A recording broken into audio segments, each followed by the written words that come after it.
O homem encontrou o relógio numa manhã cinzenta, jogado entre pedaços de metal e motores mortos no fundo de um ferro velho esquecido na beira da estrada, e desde o primeiro instante percebeu que aquele objeto não era comum, porque os ponteiros giravam sozinhos, ora para frente, ora para trás, como se discutissem entre si qual direção o tempo deveria seguir. E quando o vendedor disse que ninguém conseguia fazê-lo funcionar por mais de alguns segundos, o homem sentiu um impulso estranho, quase uma ordem silenciosa, para levá-lo consigo. E naquela mesma noite, sozinho no apartamento pequeno, girou a coroa do relógio com cuidado, ouvindo um estalo seco que fez o ar ficar pesado, denso, impossível de respirar, e no instante seguinte o silêncio tomou conta de tudo. Não havia carros na rua, não havia vento, não havia o tic-tac do próprio relógio, e quando ele abriu os olhos, percebeu que o prédio em frente estava em ruínas, coberto de musgo, as janelas quebradas como olhos vazios, e no muro ao lado da porta alguém havia escrito com tinta ainda fresca uma frase que parecia esperar por ele.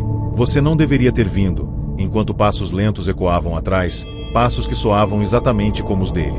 O homem virou o corpo com o coração disparado, esperando encontrar um estranho, mas deu de cara com uma figura que parecia saída de um espelho quebrado, uma versão dele mesmo, mais magra, com a pele acinzentada, os olhos fundos e um sorriso torto que tremia como se não lembrasse mais como se usava um rosto humano, e aquela coisa falou com a mesma voz, arrastada, dizendo que ele havia chegado cedo demais, que ainda não estava pronto para entender o preço, e antes que pudesse reagir, o mundo piscou como uma lâmpada morrendo e tudo voltou ao normal. O prédio intacto, os carros passando, o relógio parado na sua mão, e durante dias ele tentou convencer a si mesmo de que tinha sonhado. Mas toda noite encontrava bilhetes em lugares onde nunca os deixará, escritos com sua própria letra, avisando para não girar a coroa de novo, para não tentar consertar o erro. Porque cada viagem deixava algo para trás, algo que começava a viver no tempo errado, observando, esperando, aprendendo a imitar. A curiosidade venceu o medo na quarta noite, quando ele decidiu girar o relógio apenas um pouco, prometendo a si mesmo que seria a última vez, e dessa vez acordou em uma versão da cidade coberta por fumaça, sirenes distantes e cartazes rasgados anunciando um desastre que ainda não havia acontecido, e percebeu que estava apenas algumas horas no futuro, o suficiente para encontrar no jornal do chão a notícia da própria morte em um acidente que ocorreria naquela mesma madrugada, e ao ler seu nome impresso entre vítimas desconhecidas, sentiu o chão desaparecer sob os pés, correndo de volta para casa para impedir o que estava escrito, sem notar que uma sombra atrasada seguia seus movimentos, repetindo seus gestos com meio segundo de diferença, e quando conseguiu evitar o acidente, respirou aliviado, mas ao olhar para o espelho viu que o reflexo piscava fora de ritmo, como se estivesse tentando decidir qual versão dele deveria continuar existindo. Nos dias seguintes ele começou a notar pequenas falhas no mundo, pessoas repetindo frases, relógios marcando horas impossíveis, fotografias antigas onde seu rosto aparecia borrado, e sempre encontrava novos bilhetes, agora mais agressivos, dizendo que ele havia quebrado a sequência, que havia criado ecos de si mesmo presos entre instantes. E numa madrugada acordou com alguém sentado na beira da cama, a versão apodrecida do futuro, segurando o mesmo relógio, explicando que cada vez que ele mudava algo, uma cópia era criada e condenada a viver no tempo errado, envelhecendo sozinha até aprender a atravessar as brechas, e que aquela coisa era apenas a primeira que conseguiu voltar, porque outras já estavam a caminho, aprendendo a andar, a falar, a sorrir como ele, esperando o momento certo para tomar o lugar que acreditavam ser delas por direito. Desesperado, o homem tentou destruir o relógio, esmagando com o martelo, jogando pela janela, queimando no fogão, mas toda vez o objeto reaparecia intacto no bolso do casaco, marcando uma hora diferente, e as visitas começaram a se tornar frequentes, versões dele surgindo no corredor, no elevador, refletidas em vitrines, algumas chorando, outras rindo sem som, e uma delas conseguiu entrar no apartamento, implorando para trocar de lugar, dizendo que aquele futuro em ruínas estava cheio deles, dezenas, centenas, todos presos, todos esperando que o original cometesse mais um erro para abrir outra passagem, e quando o homem recusou, a cópia sorriu e disse que não precisava de permissão, porque o tempo já tinha escolhido quem deveria permanecer. Na última noite, ele acordou sem conseguir se mover, cercado por todas as versões que havia criado, alinhadas ao redor da cama como testemunhas silenciosas, enquanto a primeira, a mais apodrecida, se aproximava lentamente, explicando que o relógio nunca foi uma máquina para viajar no tempo, mas uma armadilha para multiplicar arrependimentos, e que agora o ciclo estava completo. Porque alguém precisava ocupar o lugar no futuro destruído, e alguém precisava continuar aqui para cometer novos erros. E quando a criatura tocou seu rosto, o quarto piscou mais uma vez, e o homem abriu os olhos em um mundo em ruínas, sozinho, segurando um relógio que girava sem parar, enquanto ao longe, em um tempo que já não lhe pertencia, outra versão dele acordava na mesma cama, acreditando que tudo não passava de um pesadelo, sem perceber o bilhete fresco na parede dizendo, com a letra tremida do próprio punho, você não deveria ter vindo.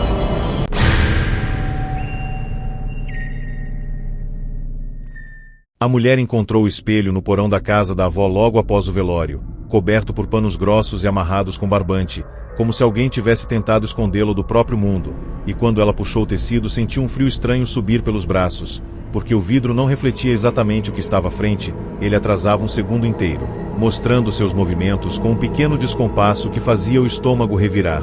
E nos dias seguintes ela começou a testar aquilo como uma brincadeira, levantando a mão, piscando, sorrindo, sempre vendo o reflexo responder depois, até a noite em que, sozinha no porão, encostou os dedos na superfície e sentiu o vidro ceder como água morna, puxando sua mão para dentro enquanto o ar ficava pesado e um zumbido profundo tomava conta de tudo, e quando caiu do outro lado acordou na sala da própria infância, ouvindo a televisão antiga ligada e sentindo o cheiro do café que sua mãe fazia anos antes. Ela se levantou em choque, caminhando pela casa que não existia mais daquele jeito, vendo móveis antigos, fotos que já tinham sido jogadas fora, brinquedos esquecidos no chão, e então ouviu a própria risada infantil vindo do quarto, abrindo a porta devagar para se ver com 7 anos de idade, sentada na cama, brincando com uma boneca. E naquele instante entendeu que o espelho não levava apenas a outro lugar, mas a outro tempo, e tomada por uma mistura de medo e euforia, começou a testar pequenas mudanças, escondendo um brinquedo que ela lembrava de ter perdido, mudando a posição de um quadro torto, cochichando conselhos que a criança não entendia, acreditando que estava consertando erros do passado, sem perceber que toda vez que tocava algo, sentia um formigamento estranho no corpo, como se partes dela estivessem ficando para trás naquele tempo. Na terceira visita ao passado, ela notou algo errado no espelho do banheiro, porque seu reflexo não tinha mais a mão esquerda, o braço simplesmente sumira da imagem, e quando tentou tocá-lo, sentiu o membro ali, mas o vidro mostrava apenas um espaço vazio, e ao voltar para o porão percebeu que os panos que cobriam o espelho agora estavam manchados de algo escuro, como se tivessem sido usados para limpar feridas, e começou a encontrar bilhetes espalhados pela casa, escritos com a caligrafia da avó, avisando para não atravessar, para não tentar corrigir o que já tinha sido vivido, porque o espelho cobrava em existência cada mudança feita, e mesmo assim ela voltou mais uma vez, decidida a impedir uma briga que lembrava ter marcado sua vida inteira. Ao tentar impedir a discussão entre os pais, ela sentiu uma dor absurda no peito, como se algo tivesse sido arrancado de dentro dela, e quando correu para o espelho da sala viu que seu rosto não aparecia mais no reflexo, apenas uma silhueta borrada onde antes havia olhos, boca e nariz, e percebeu tarde demais que estava apagando a própria linha do tempo, desfazendo as memórias que a mantinham inteira, e quando voltou ao porão, encontrou uma criança sentada diante do espelho, idêntica a ela. Quando pequena, chorando e pedindo para voltar para casa, dizendo que estava presa ali desde a primeira mudança, esquecida no tempo errado, e a mulher entendeu que cada viagem criava uma versão condenada a existir fora de lugar, uma sobra viva do que ela tinha sido. Desesperada, ela tentou parar, cobriu o espelho, trancou o porão, jurou nunca mais atravessar, mas começou a desaparecer aos poucos no mundo presente. Pessoas não lembravam mais do seu nome, documentos sumiam, fotos ficavam em branco, e o espelho começou a chamá-la em sonhos, mostrando cenas da infância que ainda podiam ser consertadas, e quando cedeu mais uma vez, atravessou já quase invisível, encontrando o porão do passado completamente escuro, cheio de crianças sentadas no chão, todas. Versões dela em idades diferentes, com olhos vazios, esperando em silêncio, e uma delas se levantou e disse que era tarde demais para voltar, porque o tempo já tinha escolhido quem deveria continuar existindo. Na última vez que tentou atravessar de volta, o espelho recusou, a superfície ficou sólida como pedra, e ela bateu com força, gritando, enquanto sua voz ecoava fraca, quase inexistente, e do outro lado a família passava pelo porão sem notar nada, como se aquele lugar estivesse vazio há décadas, e a mulher, agora apenas uma sombra sem reflexo, sentou ao lado das outras versões esquecidas, entendendo que a consequência de mudar o passado não era criar um futuro melhor, mas se tornar um erro vivo. Preso entre tempos que já não a reconheciam, e enquanto o espelho voltava a atrasar um segundo inteiro, Esperando pela próxima pessoa curiosa o bastante para atravessar, ela sussurrou para o vazio a única verdade que restava: algumas portas nunca deveriam ser abertas.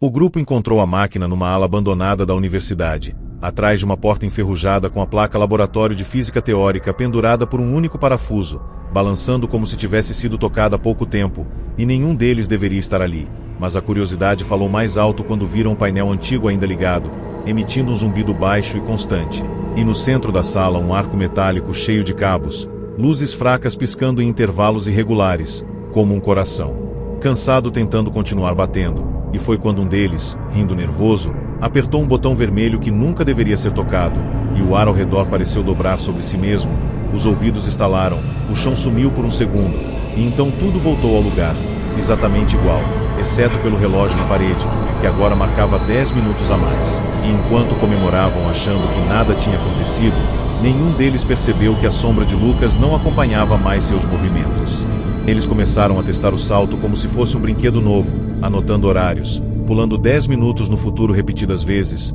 rindo da própria coragem, usando o truque para descobrir respostas de provas, evitar broncas de professores, sair antes de discussões constrangedoras, sem notar que algo ficava para trás a cada ativação, porque além da sombra de Lucas desaparecer, Marina percebeu que seu reflexo no vidro da janela piscava atrasado, como se estivesse em outro ritmo, e Pedro começou a reclamar de um frio constante que não sentia antes, e numa das viagens, quando voltaram para a sala, encontraram no chão uma pilha de roupas ensanguentadas que reconheciam como sendo exatamente as que João vestia naquele momento, e quando olharam para ele, vivo e confuso, tentaram rir da coincidência, mas ninguém teve coragem de tocar naquele monte de tecido ainda quente. Na quinta ativação, a máquina fez um som diferente, um estalo profundo, como ossos quebrando dentro de metal, e ao surgirem 10 minutos no futuro, perceberam que os corredores estavam vazios demais, silenciosos demais, e no fim do corredor viram algo que fez o estômago de todos revirar, corpos idênticos aos deles, jogados como bonecos quebrados, alguns com os olhos abertos, outros em posições impossíveis, e Lucas caiu de joelhos ao ver a própria versão morta sem sombra, entendendo tarde demais que aquilo não era uma previsão, mas um resíduo, versões deles que tinham sido deixadas para trás quando a máquina puxou apenas parte de cada um através do tempo, e quando tentaram desligar o aparelho, o painel mostrou apenas uma mensagem piscando em letras falhadas: o salto precisa ser completo. O pânico tomou conta do grupo quando perceberam que a máquina não respondia mais aos comandos normais, aceitando apenas o botão vermelho, e ao fundo do laboratório começaram a ouvir passos, lentos, arrastados, como se alguém estivesse aprendendo a andar de novo, e das sombras surgiram versões deles mesmos, pálidas, com olhos sem brilho, algumas faltando pedaços do corpo, outras com sorrisos tortos que não combinavam com rostos humanos, implorando para atravessar, dizendo que estavam presas. Naquele intervalo de 10 minutos, condenadas a reviver a própria morte repetidas vezes, e que precisavam trocar de lugar para escapar, e quando Marina tentou fugir, uma dessas coisas segurou seu braço, deixando marcas negras na pele, marcas que continuaram ali mesmo depois que a criatura desapareceu. Desesperados, eles decidiram usar a máquina uma última vez, acreditando que poderiam saltar para antes de tudo dar errado, mas ao apertar o botão, foram lançados não 10 minutos, mas exatamente para o momento em que todos iriam morrer, vendo a si mesmos sendo esmagados por uma explosão no laboratório que ainda não tinha acontecido naquela linha do tempo. E quando voltaram ao presente, perceberam que o contador da máquina agora só aceitava um destino fixo, piscando a hora da própria morte de cada um, e começaram a receber mensagens nos celulares, enviadas de números desconhecidos, com fotos deles mesmos mortos em lugares diferentes do campus, acompanhadas da mesma frase: vocês já passaram do limite. Na última cena, apenas Lucas restava no laboratório, cercado pelas versões quebradas dos amigos que tinham tentado fugir e sido puxadas de volta pela máquina, e ao ouvir o alarme interno marcando o horário exato que piscava no painel, ele entendeu que o tempo não permite atalhos, que cada minuto roubado exige um pagamento em carne, e quando a explosão começou, viu suas próprias versões se aproximando, sorrindo aliviadas por finalmente poderem trocar de lugar, e no instante em que tudo ficou branco, Lucas abriu os olhos em um corredor vazio, 10 minutos no futuro, vivo, inteiro, enquanto ao longe sirenes ecoavam e alguém gritava seu nome, sem perceber que agora ele era apenas mais uma cópia, condenado a esperar o próximo grupo curioso bastante para apertar o botão vermelho. O pai construiu a máquina no fundo da garagem, entre caixas de ferramentas, brinquedos quebrados e a bicicleta enferrujada da filha que nunca mais seria usada, e cada parafuso apertado era acompanhado por uma lembrança do acidente, do som do impacto, do grito que ele não conseguiu esquecer, e quando finalmente ligou o dispositivo improvisado feito de peças roubadas de hospitais, sucata eletrônica e um relógio antigo preso ao painel, o ar ao redor vibrou como se algo invisível estivesse sendo esticado até o limite, e sem pensar duas vezes ele ativou o sistema, sentindo o mundo se dobrar sobre si mesmo, o chão sumir, o estômago virar, e quando abriu os olhos estava na mesma rua, minutos antes do carro da filha ser atingido, vendo o semáforo ainda verde, o céu limpo e o destino ainda intacto, e naquele instante acreditou que tinha vencido o tempo. Ele correu até o carro, arrancou a filha do banco de trás enquanto ela gritava confusa, ignorou os olhares assustados dos pedestres e se jogou para fora da rua segundos antes da colisão acontecer exatamente como ele lembrava. E quando tudo terminou, abraçou a menina em lágrimas, repetindo que estava tudo bem, que ele tinha consertado tudo, sem perceber que ao redor o mundo parecia levemente fora de sincronia, pessoas andando para trás por um segundo, pássaros congelando no ar, o som dos carros ecoando atrasado, e naquela noite, em casa, a filha perguntou por que ele estava tão diferente, porque ele falava como se já tivesse vivido aquele dia, e quando ele tentou responder, sentiu uma pontada estranha na cabeça, como se uma parte da própria história estivesse sendo arrancada. Nos dias seguintes, ele começou a notar falhas cada vez mais graves na realidade, vizinhos que não lembravam mais do seu nome, fotos da família onde ele aparecia borrado ou simplesmente não existia, registros no computador que apagavam sozinhos qualquer menção a ele, e a filha começou a chamá-lo de moço em vez de pai, dizendo que sentia algo errado quando olhava para ele, como se ele fosse um estranho usando um rosto conhecido, e desesperado ele voltou à garagem para usar a máquina outra vez. Mas o painel agora mostrava apenas uma mensagem piscando, linha temporal incompatível,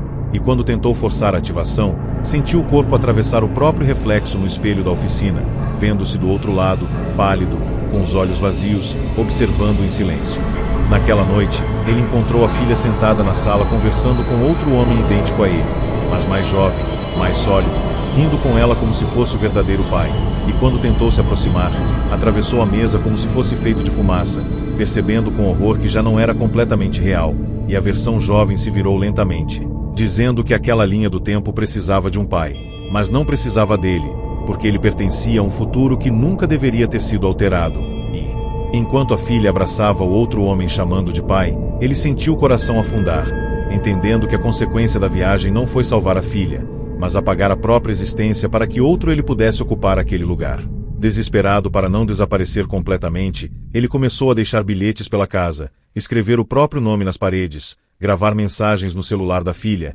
tentando provar que existia, mas tudo sumia horas depois, como se o tempo estivesse limpando qualquer rastro dele, e começou a ser seguido por versões distorcidas de si mesmo, sombras que apareciam nos cantos dos espelhos, sussurrando que aquele não era mais o mundo dele, que ele tinha criado uma linha temporal onde nunca nasceu, e que agora estava preso entre instantes, nem vivo nem morto, e numa última tentativa, ele voltou à garagem para destruir a máquina, mas ao tocá-la, foi puxado para dentro de um espaço vazio, onde viu dezenas de versões suas flutuando, todas tentando salvar a filha em realidades diferentes, todas falhando de maneiras diferentes. No vazio entre tempos, uma voz sem corpo explicou que o tempo não permite correções sem custo, que cada tentativa de mudar o passado cria uma nova linha onde alguém precisa pagar o preço, e que naquele caso, o pagamento era ele, condenado a existir fora de qualquer realidade que o reconhecesse, e quando foi devolvido ao mundo, acordou em uma rua desconhecida, segurando a bicicleta enferrujada da filha, sem saber em que ano estava,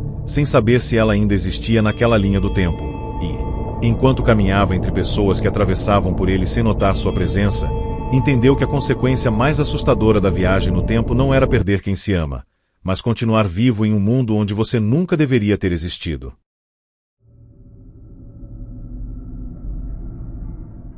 O jovem encontrou o aplicativo por acaso, navegando em uma loja obscura de apps que não aparecia nas buscas normais, com um ícone preto e sem nome, apenas um relógio quebrado desenhado em branco, e ao instalar recebeu uma única mensagem: volte exatamente 24 horas. Uma vez por dia, e achando que era uma brincadeira, apertou o botão e sentiu um enjoo violento, como se o mundo tivesse sido puxado para trás, e quando abriu os olhos estava na própria cama, com o celular marcando o dia anterior tudo exatamente igual, as mensagens não lidas, a xícara de café na mesa, o mesmo barulho da rua, e em pânico correu para conferir notícias. Percebendo que tudo tinha voltado no tempo, e nas horas seguintes usou aquilo para evitar um acidente de trânsito, ganhar dinheiro,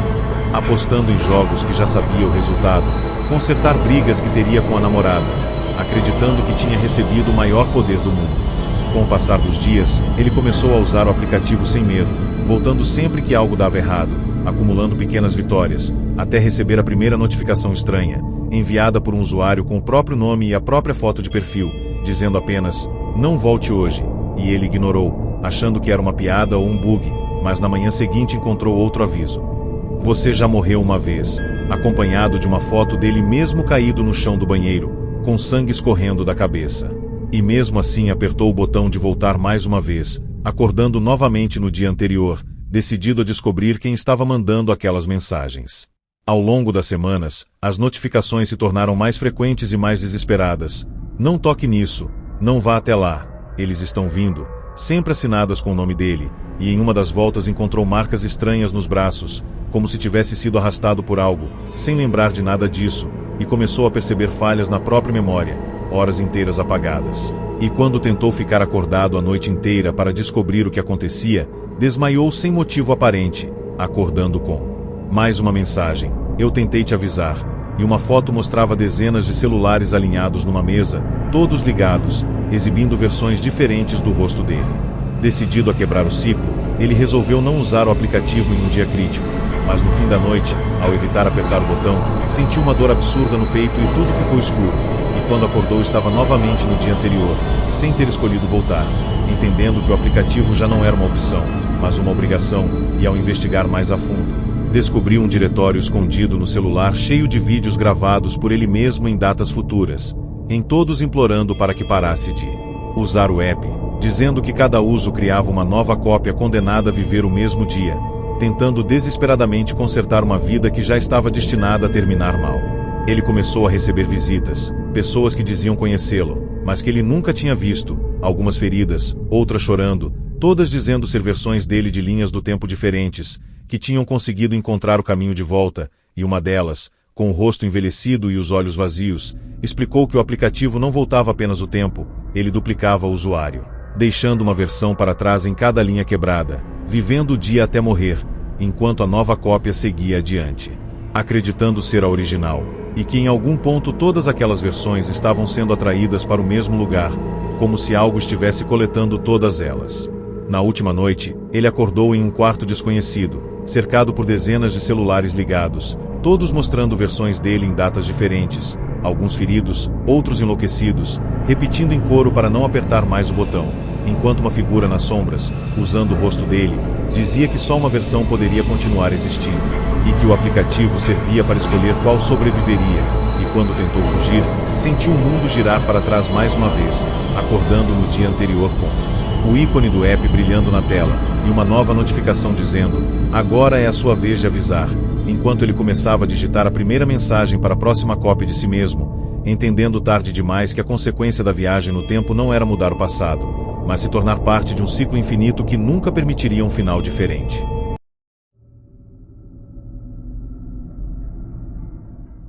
O trem apareceu na plataforma às 3h17 da madrugada, sem constar em nenhum painel de horários, silencioso demais para uma composição tão longa, com vagões antigos e janelas escuras como olhos fechados, e o único aviso era uma placa enferrujada pendurada na frente dizendo linha especial. E o homem, cansado da rotina e da vida que parecia sempre atrasada, entrou sem pensar duas vezes, sentando-se em um banco vazio enquanto o trem partia sem solavanco algum, e ao olhar para o celular percebeu que o sinal havia sumido e o relógio marcava sempre o mesmo minuto, e quando tentou falar com outros passageiros, notou que todos estavam imóveis, olhando para frente, como se estivessem presos em uma fotografia antiga, e então uma voz no alto-falante anunciou que aquele trem não viajava por estações, mas por momentos da vida que nunca deveriam ser revisitados. O primeiro solavanco lançou o trem para dentro de uma névoa espessa, e quando ela se dissipou, o homem viu pela janela a rua da própria infância, exatamente como lembrava, com a casa dos pais ainda pintada de azul e o cachorro correndo pelo quintal, e sentiu uma dor absurda no peito ao perceber que estava anos no passado, e sem entender como, a porta do vagão se abriu sozinha, convidando-o a descer, e ao pisar na calçada, tudo parecia real demais, o cheiro da comida da mãe, o som da televisão ligada. E então ele se viu criança atravessando a rua, prestes a ser atropelado por um carro que ele lembrava vagamente de um acidente que quase aconteceu, e tomado pelo impulso, gritou, empurrou a própria versão infantil, salvando-a, e quando o trem apitou novamente, ele correu de volta, sem notar que a paisagem ao redor começou a falhar como um vídeo corrompido. Quando o trem partiu outra vez, o interior do vagão estava diferente, mais escuro, mais estreito, e alguns dos passageiros imóveis agora tinham virado o rosto lentamente para encará-lo, com olhos vazios e bocas abertas em um sorriso congelado, e o alto-falante anunciou que uma mudança havia sido registrada, e que o preço seria cobrado na próxima parada. E ao olhar para o reflexo na janela, o homem percebeu que uma parte do seu rosto estava borrada, como se alguém tivesse apagado um pedaço da sua existência. E então o trem parou novamente, desta vez em um hospital, no dia em que sua esposa morreria em uma cirurgia mal sucedida, e ignorando o aviso interno de que algo estava errado, ele correu para a sala de cirurgia, implorando para os médicos pararem o procedimento, criando um caos que salvou a vida dela. Mas quando voltou ao vagão, sentiu as pernas falharem ao ver que não tinha mais sombra. A cada nova parada, o trem ficava mais vazio e mais cheio ao mesmo tempo, porque alguns passageiros desapareciam, enquanto outros, idênticos a ele, surgiam sentados nos bancos, com expressões de medo, raiva e desespero, e uma dessas versões se aproximou, dizendo que aquele trem coletava arrependimentos humanos, oferecendo a chance de consertar o passado em troca de pedaços da própria linha do tempo, e que ele já não era o primeiro a aceitar, e quando tentou exigir que tudo fosse desfeito, a versão envelhecida riu e apontou para o próprio peito, onde havia um buraco negro pulsando, dizendo que não havia volta, apenas mais paradas, mais trocas, mais versões deixadas para trás em realidades quebradas. Desesperado, o homem decidiu não descer na próxima estação, permanecendo sentado enquanto o trem parava em outro momento doloroso, mas sentiu uma força invisível puxando para fora do vagão, arrastando-o até a plataforma, onde viu o dia em que seria demitido, humilhado diante de todos, e tentando resistir, gritou que não queria mudar mais nada. Mas a voz do alto-falante respondeu que a viagem não era opcional, e ao ser empurrado de volta para dentro após alterar aquele evento também, percebeu que agora não tinha mais reflexo algum no vidro, e que seu corpo começava a ficar translúcido, enquanto as versões dele nos bancos cochichavam que em breve só restaria uma, a que pagasse o preço final. Na última parada, o trem chegou a uma estação vazia, sem nome, sem tempo, sem paisagem, apenas um espelho gigante no meio da plataforma, e o alto-falante anunciou que aquela era a estação terminal, onde apenas uma versão poderia continuar existindo, e todas as cópias dele foram forçadas a sair do vagão, se encarando em silêncio, enquanto o espelho começava a sugar uma por uma, apagando-as como fumaça, e quando chegou a vez dele, sentiu o corpo se desfazer, mas em vez de desaparecer, abriu-os. Olho sentado em um banco do trem, agora sozinho, inteiro, com o relógio marcando 3h17, e uma nova placa surgiu na frente dizendo linha especial, próximo passageiro, enquanto a porta se abria em uma estação comum, esperando por outra pessoa desesperado bastante para embarcar. E ele entendeu que a consequência mais assustadora da viagem no tempo não era perder pedaços de si, mas se tornar o condutor invisível de um ciclo que nunca teria fim.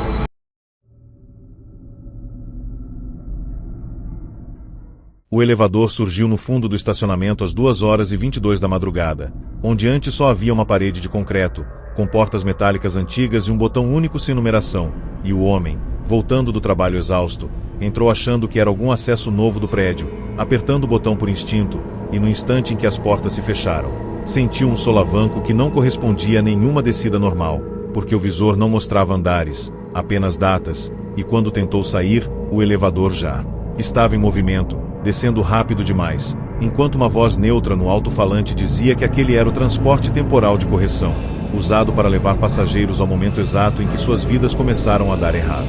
A primeira parada foi no dia em que ele terminou com a namorada que ainda amava, vendo a si mesmo mais jovem discutindo na porta do apartamento, e tomado pela culpa, saiu do elevador e interrompeu a briga, mudando as próprias palavras, convencendo a versão passada a não ir embora, e quando as portas se fecharam novamente atrás dele, sentiu um frio intenso e ouviu um estalo dentro do peito, e ao olhar para as mãos percebeu que um dedo estava transparente, quase invisível, e a voz anunciou que uma correção havia sido registrada, e que o custo seria debitado no final da viagem. Na segunda parada, o elevador o levou ao dia em que ele perdeu o emprego por chegar atrasado, e mais uma vez saiu para impedir o erro, mudando pequenas escolhas, salvando a própria carreira, mas ao voltar, percebeu que agora parte do braço tinha sumido do reflexo metálico da porta, e que a voz ficava cada vez mais impaciente, avisando que cada alteração criava uma instabilidade na linha do tempo, e que ele já tinha ultrapassado o limite seguro, e quando tentou pedir para parar, o botão desapareceu do painel, deixando apenas as datas girando mais rápido. O elevador começou a parar em momentos cada vez mais antigos, infância, adolescência, decisões que ele nem lembrava mais de ter feito, e a cada correção, mais partes do corpo dele desapareciam, primeiro as pernas, depois o rosto, até que ele mal conseguia se reconhecer, e em uma das paradas viu outras pessoas idênticas a ele, versões envelhecidas e feridas, sendo arrastadas de volta para dentro do elevador, implorando para não mudar mais nada, dizendo que já tinham pago o preço final em outras viagens, e que apenas uma versão poderia continuar existindo no fim da rota. Desesperado, ele decidiu não sair mais em nenhuma parada, mas sentiu o corpo ser puxado para fora à força invisível, sendo jogado em mais um momento do passado, e ali percebeu que estava prestes a morrer em um assalto que lembrava vagamente, e por instinto mudou aquilo também, salvando a própria vida, e quando voltou ao elevador, descobriu que já não tinha sombra nem reflexo algum, enquanto dezenas de versões dele lotavam o espaço, cochichando que a próxima correção seria a última, e que o elevador não aceitava passageiros que tentassem sair da rota. Na parada final, as portas se abriram em um corredor branco sem fim, com um espelho gigante no fundo, e a voz anunciou que aquela era a estação terminal, onde apenas uma versão seria escolhida para existir, e todas as cópias foram forçadas a sair, se encarando em silêncio, até começarem a desaparecer uma a uma, sugadas pelo espelho, e quando chegou a vez dele, sentiu o corpo se desfazer, mas abriu os olhos no estacionamento do prédio, inteiro, como se nada tivesse acontecido, com o relógio marcando 2h22, e ao caminhar para casa, viu no vidro da porta do elevador um homem sem reflexo olhando para ele de dentro, sorrindo aliviado, enquanto uma placa nova surgia acima dizendo transporte temporal de correção, próximo passageiro. E ele entendeu tarde demais que a consequência mais assustadora da viagens no tempo não era mudar o passado, mas sobreviver à custa de todas as outras versões de si mesmo.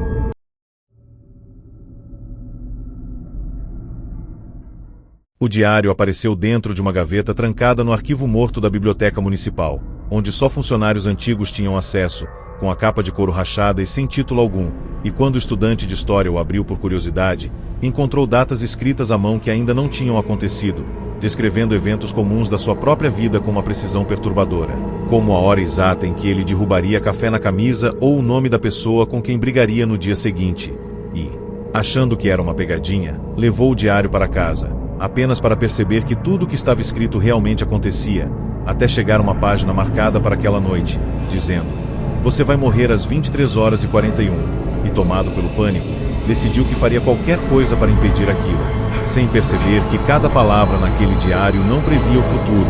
mas o criava. Na tentativa de evitar a própria morte, ele começou a mudar pequenos hábitos, não saiu de casa, desligou o gás, evitou ruas movimentadas, e ao virar a página do diário viu a data se reescrever sozinha, agora dizendo que ele morreria às 2h13 da madrugada, e cada vez que tentava escapar, o horário mudava, sempre empurrando o fim um pouco mais para frente. E junto com isso começaram a surgir novas entradas descrevendo versões dele mesmo cometendo erros diferentes, vivendo dias que ele não lembrava, e numa dessas páginas encontrou um relato dele acordando em um hospital sem memória, enquanto outra dizia que ele seria atropelado em uma rua onde nunca esteve, e quando percebeu que o diário estava criando múltiplas linhas do tempo para mantê-lo vivo apenas para matá-lo depois, já era tarde demais para largá-lo. As noites seguintes se tornaram um inferno, porque ele acordava em datas diferentes sem saber como tinha chegado ali, sempre encontrando o diário ao lado da cama, aberto em páginas novas, descrevendo decisões que ele ainda não tinha tomado, e começou a notar falhas no próprio corpo, cicatrizes que não lembrava de ter feito, dores em ossos que nunca quebrou, e quando tentou queimar o diário, o fogo simplesmente apagou ao tocá-lo, deixando as páginas intactas, e ao olhar para o espelho percebeu que seu reflexo piscava atrasado, como se estivesse em outro ritmo, e em uma das páginas leu que uma versão dele já tinha tentado destruir o livro e falhado, ficando presa em um dia que nunca terminava. Desesperado, ele decidiu seguir exatamente o que estava escrito em uma das páginas, acreditando que se cumprisse tudo talvez o ciclo acabasse, e passou o dia inteiro obedecendo instruções estranhas, entrando em prédios abandonados, falando frases sem sentido para estranhos, andando por ruas que nunca tinha visto, até chegar à meia-noite, quando o diário mandava que ele fosse até o porão da própria casa, e lá encontrou dezenas de versões dele mesmo sentadas no chão, algumas feridas, outras enlouquecidas, todas segurando cópias idênticas do diário, dizendo em coro que ele era apenas mais uma tentativa do livro de criar a versão perfeita, a única que sobreviveria à página final. Uma das versões mais velhas explicou que o diário não registrava o futuro, ele forçava o tempo a se dobrar até que uma única linha permanecesse, sacrificando todas as outras, e que cada falha criava uma nova cópia condenada a viver até morrer da maneira descrita na última página, e que ninguém conseguia sair do ciclo porque o diário sempre reescrevia a realidade para trazê-lo de volta. E quando ele tentou fugir do porão, acordou novamente no próprio quarto, com o livro aberto em uma nova data, descrevendo exatamente aquela tentativa de fuga, e anunciando que a próxima morte seria ainda mais dolorosa. Na última página, ele leu que apenas uma versão poderia continuar existindo, a que aceitasse o próprio fim sem tentar mudá-lo, e exausto, sem forças para lutar, decidiu não fazer mais nada, sentando-se na cama enquanto o relógio marcava o horário previsto, e quando o momento chegou, não houve dor, nem impacto, apenas um apagão, e então ele abriu os olhos em uma manhã comum, vivo, inteiro, com o diário desaparecido, acreditando que tudo tinha acabado, até encontrar no bolso um papel dobrado com a frase, versão aprovada, e ao olhar para o espelho, viu dezenas de reflexos dele mesmo olhando de volta por trás do seu, presos em datas diferentes, esperando em silêncio pela próxima página que o tempo ainda escreveria.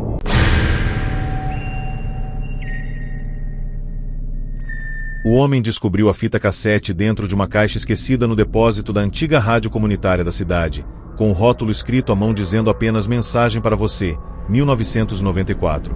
E achou estranho porque ele tinha nascido em 1998, e mesmo assim algo naquela fita parecia chamá-lo. E quando encontrou um toca-fitas velho e apertou o play, ouviu a própria voz, mais jovem, mais assustada, dizendo que ele não deveria ouvir aquilo, que aquela gravação vinha de uma linha do tempo errada, e antes que pudesse desligar, a fita travou, o som distorceu, e o ar ao redor pareceu dobrar, e quando abriu os olhos, estava na mesma sala da rádio, mas tudo parecia mais novo, com calendários marcando o ano de 1994, e pessoas passando por ele sem notar sua presença, como se ele fosse invisível. Confuso, ele saiu para a rua e reconheceu a cidade em uma versão mais antiga, sem prédios modernos, sem celulares, sem placas digitais, e ao entrar em pânico tentou falar com alguém, mas ninguém respondia, até ouvir sua própria voz vindo de dentro da rádio, e ao entrar encontrou um garoto de cerca de 15 anos, idêntico a ele, gravando uma fita, dizendo exatamente as mesmas palavras que ele tinha ouvido minutos antes, e naquele instante entendeu que aquela gravação era uma mensagem enviada de uma versão futura de si mesmo, e que ele tinha acabado de se tornar essa versão, preso em um passado que não era o seu, enquanto o garoto desligava o gravador e escrevia no rótulo mensagem para você, 1994. Desesperado para voltar, ele tentou impedir o garoto de gravar a fita, arrancando o cassete do aparelho, mas o tempo pareceu se reorganizar ao redor deles, e o garoto simplesmente repetiu o ato em outro gravador, como se aquilo fosse inevitável, e ao tocar no próprio corpo percebeu que estava ficando translúcido, como uma interferência de TV. E quando correu para fora da rádio viu versões distorcidas de si mesmo andando pelas ruas, algumas mais velhas, outras mais novas, todas murmurando as mesmas frases da fita, presas em diferentes anos, e entendeu que aquela gravação era um ponto fixo no tempo, um nó que prendia todas as versões dele em um ciclo fechado. Ao longo dos dias, ele começou a viver em datas que mudavam sozinhas, acordando em anos diferentes sem saber como tinha chegado ali, sempre encontrando a fita cassete ao lado da cama, pronta para ser tocada,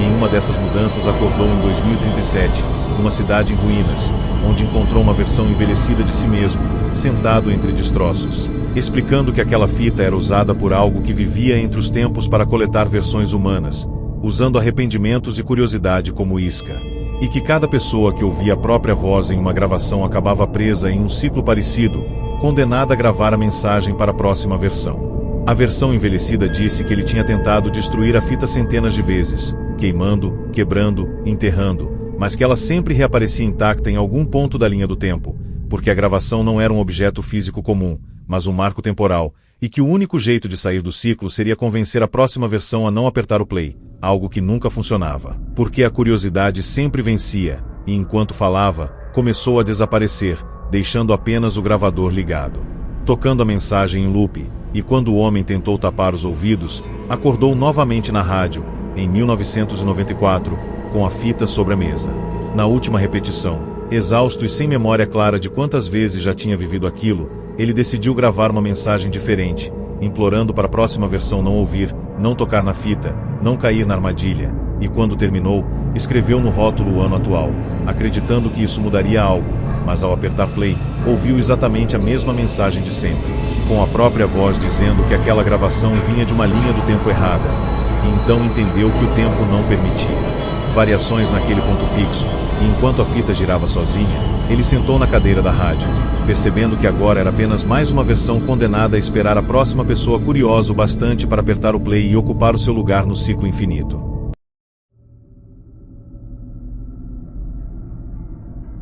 O homem encontrou o pendrive dentro de um envelope pardo jogado embaixo da porta do apartamento, sem remetente, sem endereço, apenas com seu nome escrito à mão de forma tremida, e achou que era algum tipo de propaganda estranha, até conectar o dispositivo no computador e ver uma única pasta chamada Ontem, contendo um vídeo com a data do dia seguinte, e ao abrir o arquivo, viu a si mesmo sentado exatamente naquela cadeira, usando a mesma camisa, dizendo em voz baixa que ele não deveria assistir até o fim, que aquilo vinha de uma linha do tempo errada, e antes que pudesse desligar, a imagem travou, o áudio distorceu, e o quarto pareceu se dobrar sobre si mesmo, como se alguém tivesse puxado o mundo para trás. Quando o computador voltou ao normal, o relógio na parede marcava 24 horas a menos, o celular mostrava mensagens que ele já tinha respondido, e o vídeo no pendrive agora tinha a data do dia atual, como se sempre tivesse estado ali, e em pânico ele tentou repetir os próprios passos para entender o que tinha acontecido, percebendo que estava vivendo exatamente o dia anterior, e no fim da noite recebeu outro envelope por baixo da porta,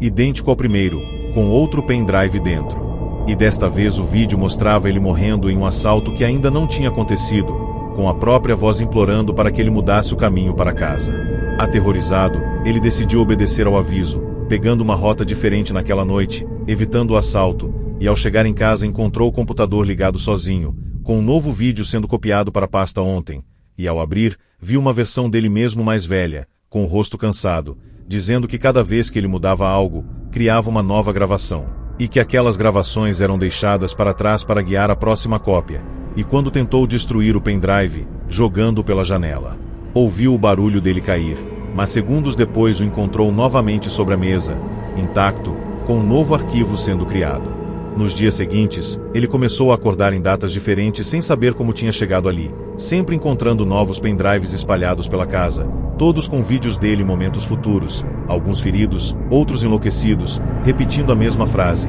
"Você já passou do limite", e começou a perceber falhas no próprio corpo, cicatrizes que não lembrava, dores em ossos que nunca quebrou, e quando tentou parar de assistir aos vídeos, acordou novamente no dia anterior, como se o tempo estivesse preso àqueles arquivos, forçando-o a seguir a rota que eles determinavam. Em uma noite, ele encontrou dezenas de versões dele mesmo sentadas na sala, segurando pendrives idênticos, explicando que o dispositivo não mostrava o futuro, ele criava linhas do tempo alternativas, duplicando o usuário a cada alteração, deixando uma versão para trás em cada gravação, e que todas aquelas cópias estavam sendo lentamente atraídas para o mesmo ponto, como se algo estivesse coletando versões humanas, e uma das versões mais velhas disse que apenas uma poderia continuar existindo. Quando o ciclo terminasse, há que aceitasse o próprio destino sem tentar mudá-lo. Na última noite, ele decidiu não assistir a mais nenhum vídeo, sentando-se no escuro enquanto o relógio marcava a hora prevista para sua morte, e quando o momento chegou,